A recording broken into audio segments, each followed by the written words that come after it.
ઉભા થશે આ વાતાવરણ બદલ્યું ચેન્જ થયું ને એટલે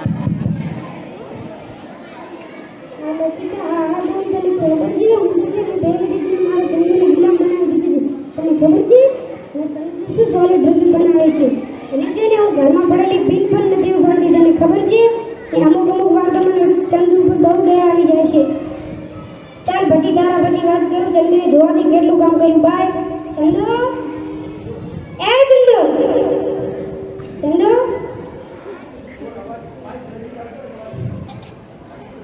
કેટલી વાર કીધું એક અવાજ આપું એટલે આવી જવાનું. હાજર તો થઈ ગયો ને. બાજુના બંગલાવાળો 5 વાગે હાજર થાય છે. કપડા બધા ધોવાઈ ગયા? હા ધોઈ તો નાખ્યા પણ ગઈકાલ રાત સુધી ઘરમાં વોશિંગ મશીન હતું. સવારમાં ક્યાં ગયું? કોણ લઈ ગયું? લતિકા ચોખા સાફ કર્યા કે નહીં? આ જો પૂરા રૂપિયા કાંકરા પણ વીણી રાખ્યા છે. વાતાવરણ ચેન્જ આ કાંકરા બધા કેમ ચોખાની અંદર નાખી દીધા? આ ચોખા તું 4 થી 5 વાર સાફ કરીશ એટલે તને ચોખા સાફ કરતા આવડી જશે. આવું કોણ કે છે? લતિકા. આ લતિકાનો જ કાંકરો કાઢી નાખવો પડશે. શું બોલ્યો? હું એમ કહું છું તું અને લતિકા જરા મારા પર દયા કરો. હું પણ એક માણસ છું. માણસ નથી તું તો અમારો ગુલામ છે. ગુલામ એમ પણ તારે 1 વર્ષ માટે અમારી ગુલામી કરવાની છે. શાક શેનું બનાવ્યું? ભીંડા કુકરમાં બાપા મૂકી દીધા છે. આ ભીંડા વાળા કુકરમાં બાપા મૂકે? નવી ડીશ છે. રસોઈ શોમાં જઈને શીખ્યો ભીંડા બનાવવાની રીત. સૌથી પહેલા તો ભીંડા લેવાના અને તેને ઊભી ચીરી કરવાની અને પછી તે ભીંડાનો હલવો તૈયાર થાય ત્યાં સુધી તે બિયાને ચેરવી લેવાના અને તે બિયાને સારી રીતે શેકી અને જોડ ઉપર ભભરાવવાના. સ્વાદિષ્ટ ભીંડાનો હલવો તૈયાર થશે. તને ભાવશે? એવું ચાખીને નક્કી કરીશ. ઓકે. આજથી તારે 4 જણાની રસોઈ બનાવવાની છે. કેમ તે ડાયટિંગ કરવાનું બંધ કર્યું? મમ્મી પપ્પાને રોકાવા બોલાયા છે. કોણે? લતિકાએ? ના મેં. શું તું 2 જણાની રસોઈ બનાવતા કરતા 4 જણાની રસોઈ બનાવી તો તું જલ્દી ટ્રેન થઈ જઈશ. હું નાઈને આવું ત્યાં સુધી આ ચોખા સાફ કરી આપજે. હા એમ જ કરશે હવે નિરાંત અડધો કલાક ગઈ. ચાલો આડા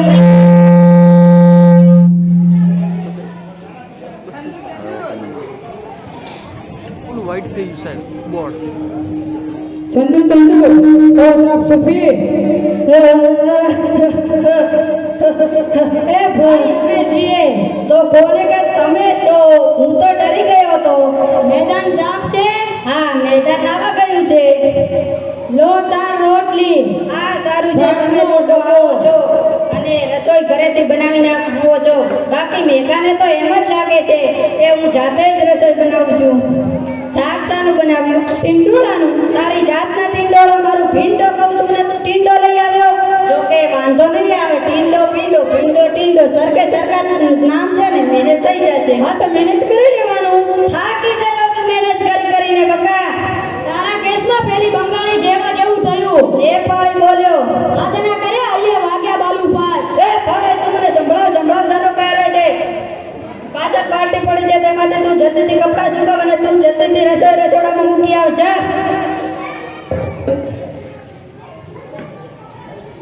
આ સારું છે. મેઘાન આવા જાય છે ને આ લોકો કામ કરી જાય છે. એ આ નથી ફાવતું. મેં ક્યારે નથી કર્યું. તું એક કામ કર. આ ટી-શર્ટ છે ને એ તારી વાઈફ સમજ. એ ધીરે ધીરે ના છોડું માંડ આવી છે. હજુ એક આઈટમ બાકી છે. હવે તું એમ સમજ કે આ ટી-શર્ટ છે ને એ તારી સાસુ છે. એ ધીરે ધીરે ફાટી જાય. કોઈ પણ બોલે છે આર્ટિસ્ટો ફાટી જતા છે. અરે સાલાએ ફાડીને મેઘાનું ટી-શર્ટ ફાડ્યું. હવે મેઘા મને ફાડી નાખશે. એક કામ કર. આમાં કરીને નીચે મૂકી દે. આ સાલા મારું કામ વધારે છે. ચંદુ રસોડામાં મુકાઈ ગઈ છે તો હવે બીજું કામ બોલ. હા ઝાડુ પોતા કરવાના બાકી છે. એ વેલણ આટલું કામ તો હું મારા ઘરમાં પણ નથી કરતો અને આ મારા ભૈયાને ખબર પડી કે અહીંયા આવીને તારું કામ કરું છું તો તારી જેમ મને પણ ગુલામ બનાવી દેશે. તો હું શું કરું? એકલે હાથે ક્યાં કે બધું એક બાજુ મેઘા ધમકાવે છે અને બીજી બાજુ તું મને ધમકાવે છે. અમદાવાદપુરા તમે મેઘાના મમ્મી પપ્પા અહીંયા રોકાવા આવવાના છે અને તમે સાલા કામ નથી કરતા. એ ભાઈ તું જલ્દીથી કપડાં સુકાવવાના. તું જલ્દી ઝાડુ પોતા કર. બુલબુલ બકા અંદરથી રોટલી શાક લઈ આવ, ચાલ આપણે નીકળીએ. મજાક કરતો તો, મારે મજાક પણ નહીં કરવાની. મદદ જોઈતી હોય તો મજાક નહીં કરવાની, રિક્વેસ્ટ કરવાની. મમરી મજાક કરું છું મમરા, મજાક કરું છું મમરાની ગુણી. તારે છે ને બે ને બદલે 4 જણાનું આવતીકાલથી શાક લાવવાનું છે. મારા ઘરમાં શાકભાજીની દુકાન છે, આટલા બધાનું શાક બનાવવાનું કહીશ તો મારી બહેરી ભટકશે. આ તો મારી ભૂખ ઉગડે છે એટલા માટે એક્સ્ટ્રા શાક ટિફિનમાં લાવું છું. પછી તો એટલે બધી ભૂખ ઉગડી છે મારું પેટ ફાટી જાય. અરે ફાટી તો મારી ગઈ છે. હું દરવાજો, કોઈ આવી જાય હું દરવાજો ખોલું છું. તું જલ્દીથી કપડાં સુકાવ અને તું જલ્દીથી ઝાડુ પોતા કર. 1 મિનિટ બુલબુલ બકા, અંદરથી રોટલી શાક લઈ આવ, ચાલ આપણે નીકળીએ. ઝાડુ પોતા હું કરું છું, તું દરવાજો ખોલ. સુધરી ગયો એટલે રેડી, નહીં તો પથારી ફેરવી નાખો દાંતો તારી. પગલી આજકાલ બહુ વાયડો થયો છે. ભાઈ મહેમાન આવ્યા, મહેમાન. આ શું છે? ઘરમાં બે કામ કરવા વાળા છે તો તમે કામ કરો છો? સસરાજી, આ બંને જણા તમને કામ વાળા દેખાય છે. આ તો ખરાબ પરિસ્થિતિમાં કામ લાવનારા મારા દોસ્તારો છે, બુલબુલ અને ફગુ. અરે બુલબુલ પરથી મને યાદ આવ્યું. એ વિજળે, બોલો. આને બુલબુલ પરથી વિજળે યાદ આવી. ક્યાં પડે?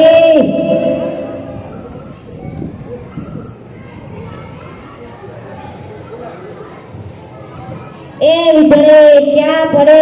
એ આવી.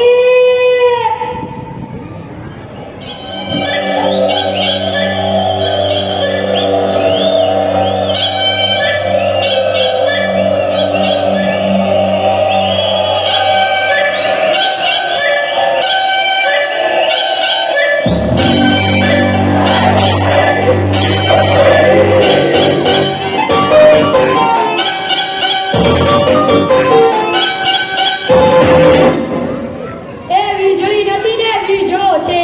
અલ્યા તેની પાસે જઈને કે અમને શું કામ કે છે? તેને જઈને કે ને.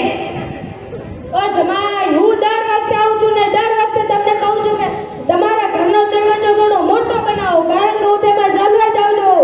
એના કરતા તો તારી સાઈઝ નાની કરતી હોય તો. હું દર વખતે આવું ત્યારે મારે રિક્ષાવાળાને લગનને એક્સ્ટ્રા પૈસા આપવા પડે છે. તમે લોકો અહીંયા કેટલા દિવસ રોકાવાના છો? જોયું, હજી તો આપણે ઘરમાં પગ પણ નથી મૂક્યો અને જમાઈનું ચાલુ કે કેટલા દિવસ રોકાણા છો? નિકાહ કે ત્યાં સુધી? તમારા ઘરમાં પેલો રિવાજ છે કે દીકરીના ઘરનું પાણી ના પીવાય?